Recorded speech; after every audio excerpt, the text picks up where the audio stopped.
Почекай сега да се уклучат.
Почитувани македонци, еве во очи на 117 годишнината од Илинденското востание, македонскиот национален празник, имав спремано еден текст за голготата на коските на великанот Гоце Делчев, кој патем да кажам дека подолго време од бугарска страна и од наша страна, нема да речам македонска, бидејќи тие што зборуваја, односно што се сложија и договорија со бугарскиот договор дека имаме заедничка историја со Бугарија и дека Гоце Делчев може да биде заеднички, да го делиме на половина, само не знам дали ќе биде до глава или во тој смисол пред неколку месеци имав една заложба да напишам подобри информации за страдањето на коските на Гоце Делчев и како беа чувани коските на Гоце Делчев од 1903 година па до 1946 година да не се дадат на бугарските фашистички власти, а денес така лесно да се продаде Гоце Делчев и да се продаде всушност и историјата на македонскиот народ и да бидеме ние дрво без корен, патем тоа секој еден треба да го знае и јас ве охрабрувам да не сакам да го поганам сега Илинден со Зоран Заев, бидејќи е македонски национален празник. Не сакам да бидиме ние како Зоран Заев со амутите на очите и да гледаме само во иднината. Иднина нема без минато. Ако не си ја знаеме историјата, ако не знаеме ние ништо за нас, не можеме да имаме иднина. Ако беше така спрема Зоран Заев, веќе сега ме фаќаат и така малку напорни мисли, немаше грците да се борат толку многу за Александар Македонски и за античката историја. Немаше Бугарија толку многу да се бори за средновековната историја на македонскиот народ, ако тоа е така беззначајно. Многу е значајно да си го знаеме како колектив, како народ, нашиот корен, нашето стебло и во иднина ќе имаме плодови.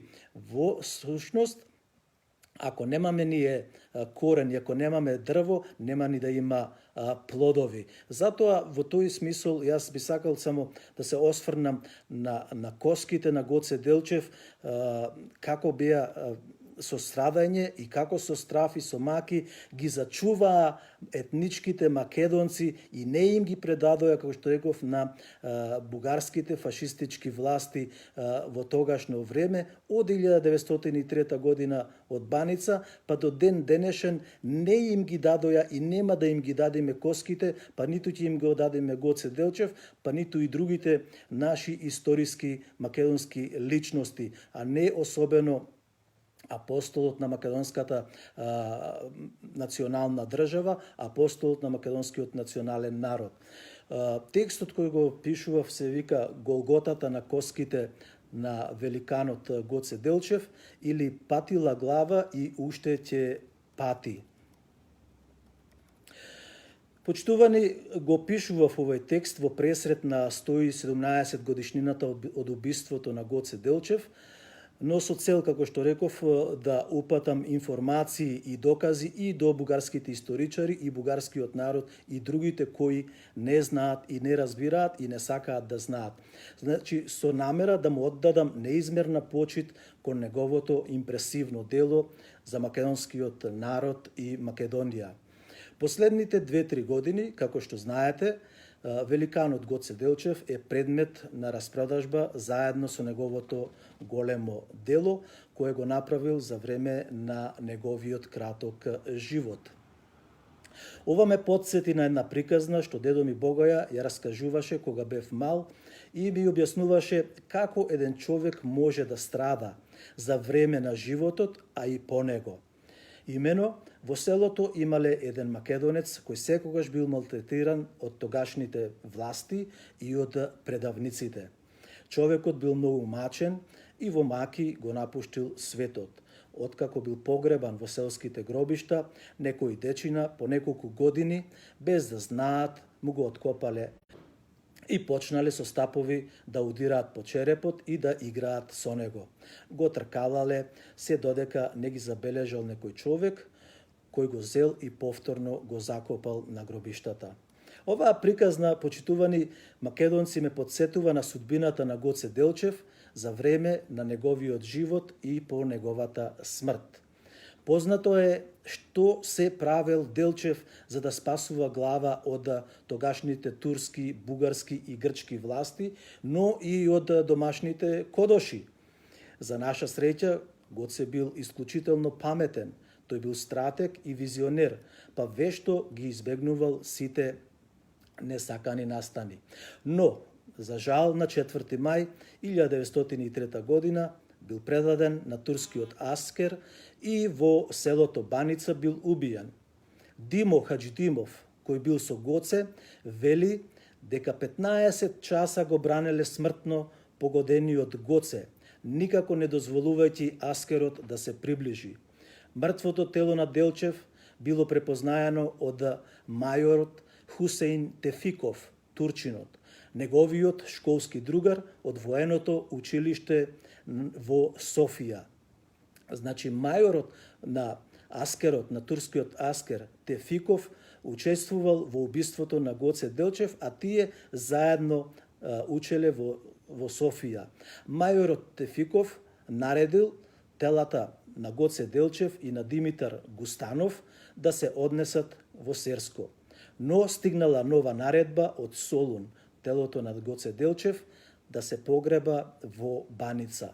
Таму и бил погребан под брестовите на ливадата покрај селските гробишта.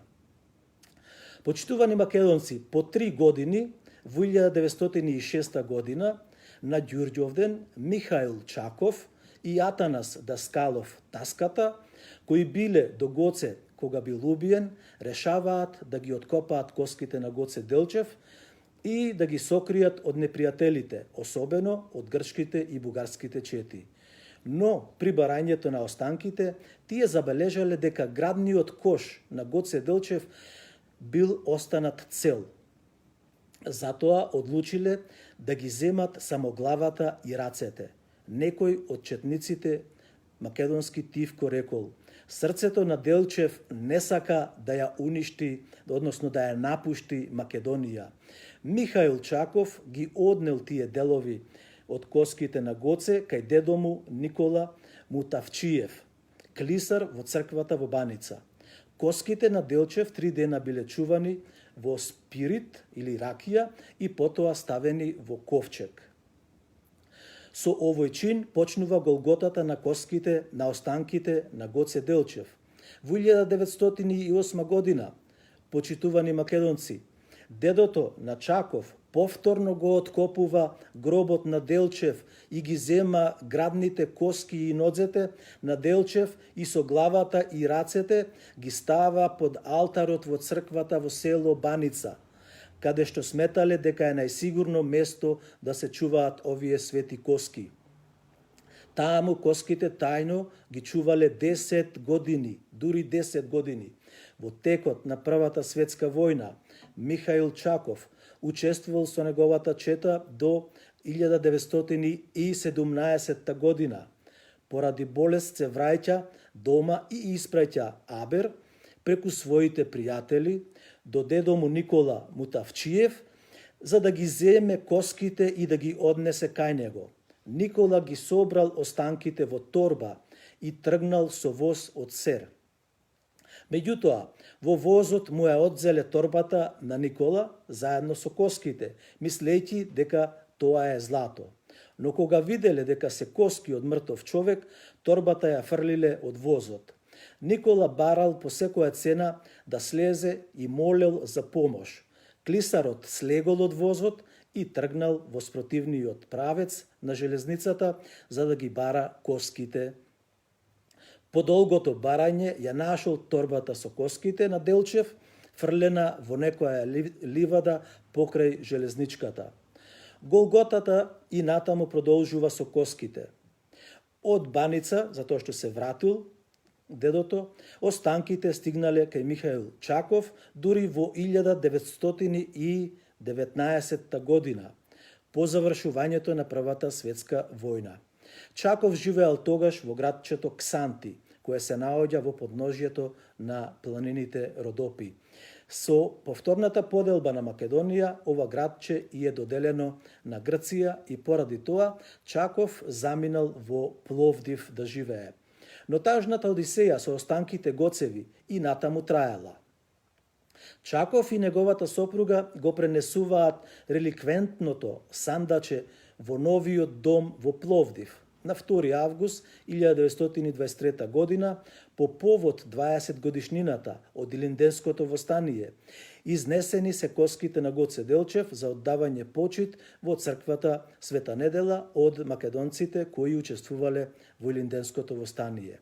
Таму стојат 10 дена, потоа се ставени на таванот од црквата, каде што се чуваат додека да се пренесат во домот на македонската организација Илинден, која се наоѓала во Софија. По краток период биле пренесени во македонскиот дом и биле прифатени од илинденците кои учествувале во 1903 година, кои направиле специјален саркофаг за останките на Гоце Делчев. На саркофагот се заколнале илинденците и напишале: ги заколнуваме поколенијата, овие свети мошти да бидат погребани во главниот град на независна Македонија или пак, како што пишува на саркофагот, на столицата на слободна Македонија. На 6 октомври 1946 година голготата на останките на Гоце Делчев продолжува, но се надзира трајното почивалиште на големиот македонски син и деец апостолот Гоце Делчев. Ковчегот со коските на Делчев да се однесе во главниот град на независна Македонија. И од Софија патуваат преку Пиринска Македонија, низ градовите Сандански, Благоевград, Неврокоп, сегашен Гоце Делчев, и илјадници македонци излегувале да му се поклонат на великанот и апостолот Гоце Делчев. Од Петрич моштите биле префрлени во Струмица, а потоа однесени во Скопје, главниот град на Македонија.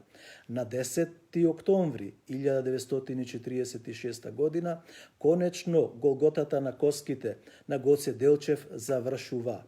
Мачењето завршува. Саркофагот со останките на великанот е положен во дворот на црковниот храм Свети Спас во метрополата на Слободна Македонија. Нека му е вечна слава на Гоце Делчев, а исто така да ни е многовековит Илинден, македонскиот национален празник на македонскиот народ. Почитувани македонци, да ни живее Македонија за секогаш и вечна, и долу предавниците. Толку од мене.